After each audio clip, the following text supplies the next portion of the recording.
ఒక్కసారి నరసింహస్వామికి నమస్కారం చేశారంతే.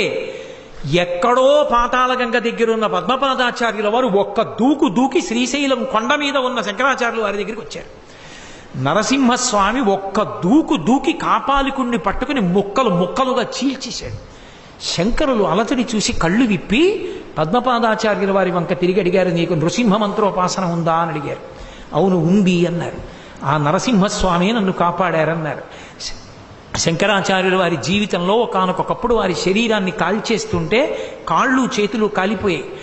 అప్పుడు వారు ఆ శరీరంలోకి రావలసి వచ్చింది ఒక ప్రత్యేక సందర్భంలో. అలా లోపలికి వచ్చినప్పుడు కాలిపోయిన కాళ్ళు చేతులు మళ్ళీ ఇమ్మని నరసింహస్వామినే స్తోత్రం చేశారు. లక్ష్మీ నృసింహమదేహి కరావలంబం. శంకరాచార్యుల వారు ప్రార్థన చేస్తే మళ్ళీ కాళ్ళు చేతులు ఇచ్చేశారు. జగద్గురువులైన శంకరాచార్యుల వారిని 2 మాటలు రక్షించినటువంటి అద్భుతమైనటువంటి అవతారం నరసింహావతారం.